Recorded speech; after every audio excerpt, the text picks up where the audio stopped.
मैं हमेशा अपने पेशेंट्स को कहता हूँ that one thing that you should be worried about is the infection which can happen after joint replacement, and that is a complication that it's a pretty dreaded complication, और इससे मैं भी काफी टेंशन में रहता हूँ। आज हम इसी टॉपिक के बारे में बात करेंगे, that is infection after joint replacement. नमस्कार दोस्तों, मैं doctor Gaurav Khera, I am a joint replacement surgeon eight Apollo spectra hospital in new Delhi.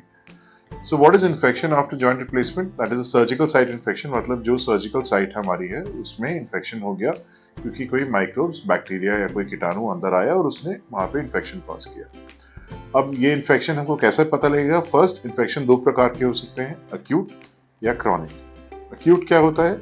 जो कि इमीडिएट इन्फेक्शन हुआ उसकी प्रेजेंटेशन होती है, और क्रॉनिक जो कुछ टाइम से, हफ्तों से, महीनों से, सालों से चला आ रहा है। अब इन दोनों की प्रेजेंटेशन काफी अलग हुई। इन दोनों की प्रेजेंटेशन में क्या होता है? Acute infection generally initial phases में होता है, इमीडिएटली आफ्टर सर्जरी या सर्जरी के 1-2 हफ्ते के बाद होता है। अक्यूट इन्फेक्शन में जॉइंट लाल होएगा, पेनफुल होएगा, जॉइंट में आपको मूवमेंट में काफी दर्द होएगी, एंड आपको टेम्परेचर बड़ा होएगा, और अगर हम ब्लड टेस्ट करेंगे तो आपका TLC और ये सब जो काउंट्स होते हैं वो बड़े भी होते हैं। क्रॉनिक इन्फेक्शंस क्या होते हैं? Chronic infections which are there, भाई एक बार इन्फेक्शन हुआ, वो सेटल हुआ, कुछ टाइम के बाद फिर से इन्फेक्शन हो गया, वो सेटल हुआ, और ये रिपीटेड साइकिल चलती जाती है। कभी कभार साइनसेस बन जाते हैं जिनमें से पस भी आ रही होती है, तो इसको हम क्रॉनिक इन्फेक्शन कहते हैं। अब how do we diagnose an infection? अब डायग्नोज इन्फेक्शन डायग्नोज करने के लिए हम 3 चीजों का इस्तेमाल करते हैं। First is clinical skill, second is blood test, and third is imaging.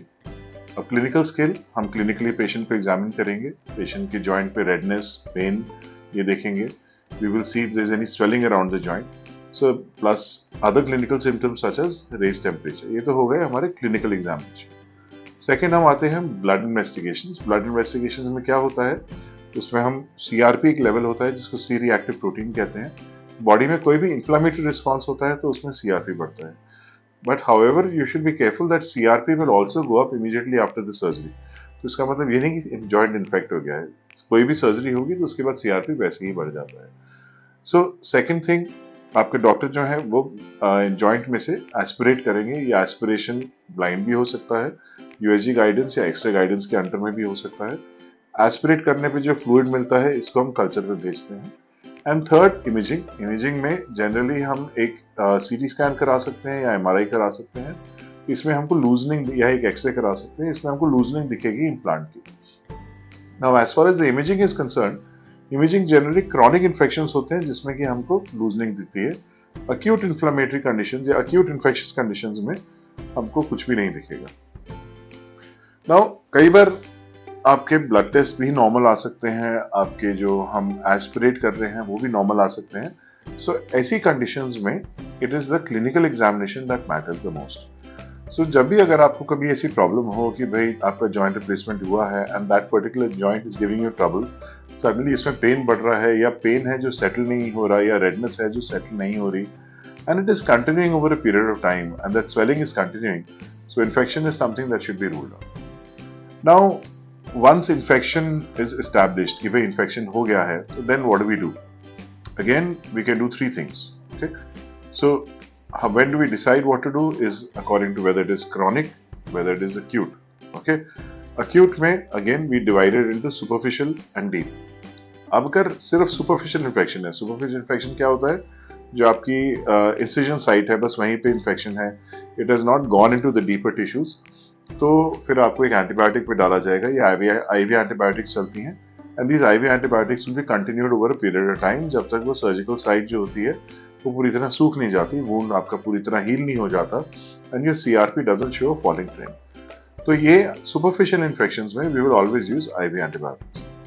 Now when we come to deeper infections, then what is a deep infection? Deep infection is when it goes down to all the way to the implant.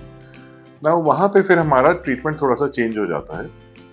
Why is that? Because when the bacteria reaches the implant, it forms a thin layer over the implant which is called a biofilm. And because of the formation of this biofilm, ये इतनी आसानी से फिर bacteria हटता नहीं है वहां से। तो ऐसे केसेस में हम क्या करेंगे? ऐसे केसेस में फॉर एग्जांपल किसी का नी ऑपरेट हुआ है और वो इन्फेक्ट हो गया, 2 हफ्ते हुए हैं, and what do I do? Because it's a deeper infection. हम उस जॉइंट साइट को वापस से खोलेंगे and we will wash it. What we use is called a pulse Levade system. Pulse Levade से हम इसको अच्छे से वॉश करते हैं, एंड वॉश करने के बाद हम डिपेंडिंग इफ आई नीड, मैं इंसर्ट जो होता है, जो प्लास्टिक का एक मटेरियल हम बीच में डालते हैं, हम उसको भी चेंज कर सकते हैं. And then we close it again, put the patient on IV antibiotics. और ये IV antibiotics typically 3 to 6 weeks तक चलता है, टिल द टाइम हमको एक फॉलिंग ट्रेंड ऑफ सीआरपी या normal CRP, normal TLC, DLC and normal clinical symptoms नहीं दिखते. The most important is your clinical features. So once all this is there, so we are sure that the infection has been settled and we can easily take the patient off the antibiotics. तो ये तो हो गया हमारा for acute stages हम क्या करेंगे. Chronic का management is absolutely different, Chronic में we do what is called a revision arthroplasty, and now this can be done again in 2 stages. This can be done as a single stage procedure. This can be done as a 2-stage procedure. I personally prefer doing a 2-stage procedure. I'll tell you why about that. Single stage procedure क्या हुआ, आपने plant को निकाला, आपने वहीं पे wash किया, and if you're sure that yes, there is no residual infection over there, immediately आप एक नया revision implant डाल के joint को close कर देते हैं. What is a 2-stage procedure? 2-stage procedure होता है भाई, आपका patient है जिसमें chronic infection है, बार बार flare up होता है. मैंने MRI कराया, MRI में भी मेरे को subchondral collection दिख रही है, and I know that yes, this is a chronic infection which is going on. So उस केस में what will I do? I will take the patient up for the first stage of surgery. First stage of surgery हम करेंगे जिसमें पूरे implant को निकालेंगे, उसको अच्छे से वॉश करेंगे, और फिर वहाँ पे एंटीबायोटिक स्पेसेस होते हैं. एंटीबायोटिक स्पेसर का क्या काम होता है, वो बेसिकली स्पेस को मेंटेन करके रखते हैं. ओके, इस स्पेसर को I will leave for about 6 weeks. Okay, and in this 6 weeks मैं about 3 weeks IV, 3 weeks oral antibiotic दूंगा पेशेंट को. And what is my indicator कि now yes we can take the patient up for the second stage? One is our CRP levels will come down to normal. Second, I get a culture done, and when I get a sterile culture, मतलब मेरे culture में कोई भी organism का growth नहीं आ रहा, उस condition में I decide कि yes, now I have to take my patient up for the second stage. Second stage में I always then we do what is called a revision arthroplasty, where हमारा जो joint होता है, अगर घुटना कर रहे हैं तो revision नहीं किया, उसमें implant होता है. So ये हो गया management of your infections. And the reason I said why I prefer doing a 2-stage revision is for infected knees is that generally studies ने दिखाया है कि 2-stage procedures में control of infection is better. However, आप लोग को ये याद रखना बहुत जरूरी है कि एक बार एक knee infect हो गया, so there is always a possibility कि even after the revision this infection will come back. So there is no sure shot guarantee that it is not going to come back. And I would really not blame it would be wrong on any patient's part to blame the surgeon in saying that, this particular infection is because of the surgeon. This can have a complication which can happen to anybody. So I hope आज एक बहुत important चीज, that is an infected joint, इसके बारे में आपको समझ में आया है. एंड अगर आप लोग कोई भी और टॉपिक ऐसा कोई कवर करना चाहें तो do let me know, and don't forget to like and subscribe to our channel. I see you soon. धन्यवाद. Thank you. For more information, contact Dr. Khera's Wellness Clinic.